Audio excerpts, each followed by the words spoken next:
Welcome to the Deep Dive. We're here to cut through the noise and get you the insights you need. So if you've ever been like, well, Sarah, maybe trying super hard to find a therapist who fits, someone who actually takes your insurance, or maybe you're more like Dr. Alex, a therapist just buried in paperwork instead of, helping people, you know firsthand that the whole mental health system can feel like a maze, right? Just impossible sometimes. Oh, absolutely. It's a system that's really been crying out for some real change. The admin side alone often puts therapists off, and it definitely creates huge barriers for people needing help. That's a really key point, isn't it? Yeah. About the need for innovation. And that's exactly why we're doing this deep dive today into Alma Therapy. This platform, well, it aims to simplify all that, connects clients with providers who are in-network, gives therapists real support. Our mission here is to unpack Alma Therapy 2025. We've looked at their official stuff, user reviews, the good and the bad, and expert comparisons. We want to pull out the most important bits to help you understand what Alma actually is, how it works for clients and therapists. We'll cover the key features, especially those 2025 updates, and yeah, the pros and cons too. And what's really interesting, I think, is seeing how platforms like Alma use tech to tackle these deep-rooted problems. It's not just about making things convenient. It's about actual financial relief, logistical help. It's kind of building an ecosystem where clients can get care they maybe couldn't afford before. And therapists, they can actually focus on therapy, not filling out forms. Exactly. And the scale we're talking about here is, well, it's pretty impressive.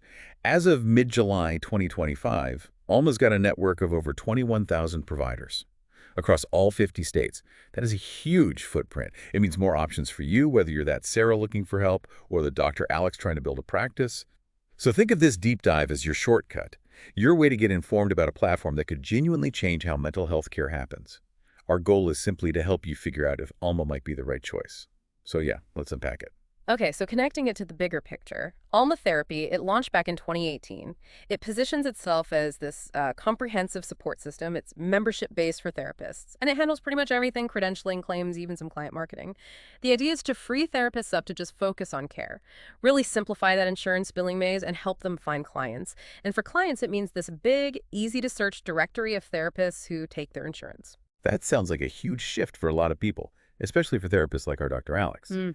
And it's not just about numbers, is it? They seem to really emphasize diversity in their network, matching people based on culture, language, identity, supporting virtual and in-person sessions. And it's not just some basic subscription, right? They're focused on high-tech compliance, strong partnerships with big insurers like Aetna, Cigna, Optum, which is massive for making therapy actually affordable for people. Yeah, which brings up, how do these features actually translate into benefits? What does it mean in practice? Well, for clients, we're looking at average savings of about 77% using insurance. That's fundamental. It really moves towards making mental health care more democratic, you could say. Opens it up to potentially millions who just couldn't afford it before. And for therapists, the platform aims to cut down that admin burden by a reported 78%.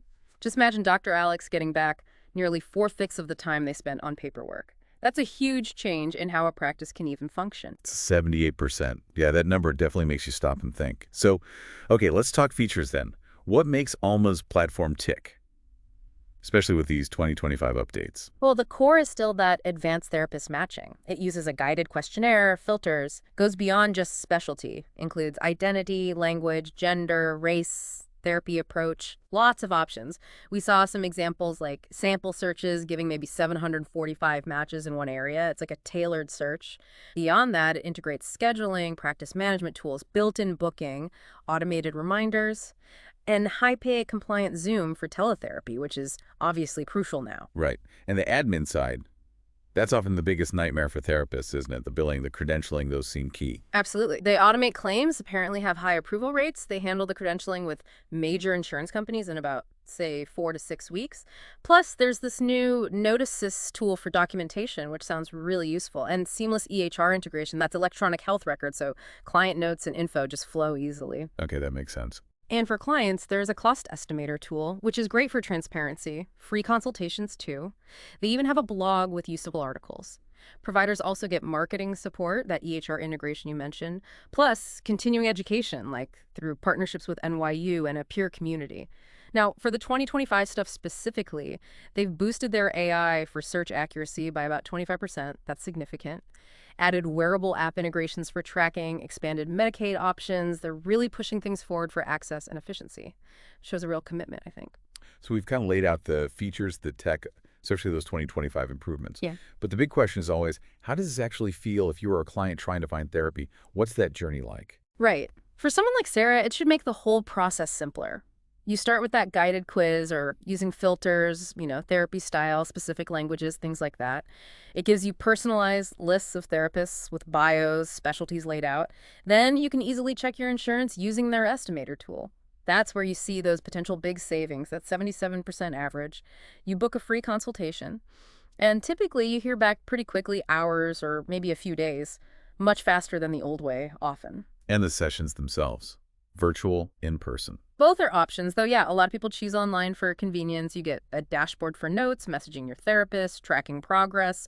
Plus, and this is important, you can switch providers for free if the first match isn't quite right. That takes some pressure off. Yeah, that's good to know. So the benefits seem clear. Diverse network, quick access, often getting sessions within weeks. And those lower costs, generally $80 to $300 per session before insurance kicks in. The sources we saw suggest something like 85% of users report positive outcomes, which sounds pretty good. Now, flipping to the therapist side, for someone like Dr. Alex, Alma is really designed to help them grow their practice without the usual pain points. They apply to join. Alma handles the credentialing, which is free for them. It takes that 4 to 6 weeks we mentioned. Once they're set up, their profile in the directory helps attract clients. Therapists report getting, on average, maybe 20 to 30 new clients a month through Alma.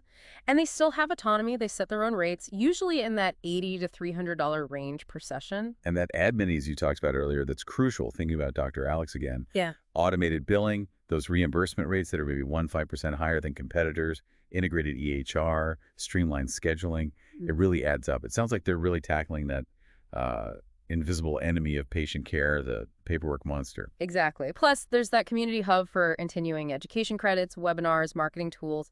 Therapists generally keep around 60-70% of their session fee after Alma share. So if they charge $200, they might keep $120 to $140. It's that huge reduction in admin time that seems to be the main draw for them, even with the monthly fee. Okay, let's talk about the money side then. Pricing. For clients, what does it typically cost? So with insurance, sessions often range from $0 up to maybe $125. That's leveraging those big average savings. If you're paying cash, you're probably looking at $80 to $300, with the average around $150 per session. And importantly, there are no platform fees for clients themselves. That's key. For therapists, there is that membership fee. It's $125 a month. Or they can pay annually $1,140, which saves them about 25%. That fee covers all those tools and support. Right. And on the insurance front, how wide is their net? What kind of coverage can people expect? They're in network with the big ones: Aetna, Cigna, Optum, Humana, Blue Cross. And they've expanded options in 2025. They're also working with some Medicaid and Medicare plans, which is great for access. Coverage usually ranges from 80% to 100% once a client meets their deductible. And for those who need extra help, they do offer financial assistance. Sliding scales can cut costs by up to 50%. That estimator tool helps provide transparency right from the beginning. For therapists, this wide network and smooth processing leads to those higher reimbursement rates we mentioned, often better than other platforms. Okay, so we've heard the official story, the features, the potential benefits, but the real test, like always, is what users actually experience. What's the latest feedback from people using Alma? Yeah, it's a bit of a mixed bag, honestly, particularly for clients. If you look at Trustpilot, recent 2025 reviews put it around 2.8 out of 5 stars. The negative comments often mention frustrations with cancellations or unexpected problems with insurance claims being denied, things like that. But then on G2, clients rate it higher, more like 4.5 out of 5. They praise the matching system. Though sometimes you see mentions of isolated issues like maybe overcharges, overall it looks like maybe about 10% of client matches don't quite work out, resulting in a mismatch. Okay, 10% mismatch. But for therapists, you said the picture seems much more positive, suggests a different experience there. Are there any downsides or hidden catches for practitioners, or is it generally as good as it sounds for them? That's a fair question, thinking about balance. For therapists, yeah, it's overwhelmingly positive. On Capterra, for example, they give it a strong 4.5 out of 5 based on about 25 reviews. They consistently talk about how easy the billing is. That seems to be a huge plus. The main con for them, if it comes up, is just the monthly membership fee itself. But crucially, 85% of therapists say they'd actively recommend Alma for growing their practice. And they consistently report that huge drop in admin work we talked about. So yeah, while client experiences can vary, for therapists like Dr. Alex, it really does seem to be a powerful tool. Streamlines things, helps them grow. So when we pull all this information together, try to boil it down, pros and cons, what really stands out? The pros are definitely compelling. You've got that huge network, over 21,000 diverse providers, really comprehensive support, especially that robust billing and a good insurance integration. The guided matching system seems quite sophisticated, more nuanced filters than some others. And yeah, fundamentally, it's significantly more affordable for many clients because of those average savings. The cons, though, that monthly fee for therapists is one. Those negative client reviews about insurance hiccups and cancellations need to be acknowledged. It's currently only available in the US, and there can be some initial delays potentially in getting credentialed when a therapist first joins. Okay, and circling back to those 2025 updates one last time, what else did they roll out this year that kind of elevates the platform? Well, beyond the better AI search and more insurance partners, they added thousands more providers. Getting to that full 50-state coverage was a big milestone for accessibility. They've also refined features like that Note Assist for documentation, and the client cost estimator tool seems improved. They secured more funding, which suggests continued growth and investment, and they fully integrated the very latest IPA updates from June 2025. That's important for data security, privacy, patient trust. Especially around sensitive health info, it shows they're staying on top of compliance and really investing proactively in the platform. Okay, so we've gone pretty deep into Alma Therapy 2025. Let's try to bring it all back home now. Recap that core value. Sure. For clients, people like Sarah, the main value is absolutely making therapy affordable and accessible, period. Those average savings, 77%, that's a genuine game changer, powered by that huge, diverse network, over 21,000 providers now. And the matching features, boosted by that 25% better AI in 2025, really try to connect you based on specific needs, specialty, identity, language, aiming for more effective care. Right. And for therapists, for the Dr. Alexes out there, it really boils down to that massive administrative relief, that reported 78% reduction in burden. That's huge. It lets them shift focus from battling paperwork back to actually helping patients. Features like automated billing, high approval rates, maybe even slightly better reimbursement than competitors. Plus the simpler credentialing process, Yeah. those are all central to Alma's promise to therapists. Definitely. But it's important, like we said, to keep that balanced perspective. While therapists generally give it high marks, 85% recommend it for practice growth, we did see those mixed client reviews. Some people hitting roadblocks with cancellations or insurance denials, and that 10% mismatch rate. These are definitely things for you, the listener, to weigh up in your own evaluation. Absolutely. And looking ahead, platforms like Alma are clearly reshaping mental health care, aren't they? Making it more efficient, more accessible, often more affordable. It really feels like a significant evolution in how care gets delivered.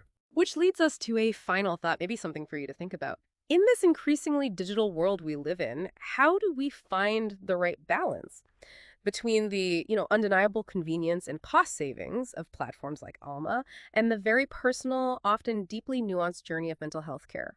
What does the rise of these really comprehensive digital solutions mean for the future of that patient-provider relationship?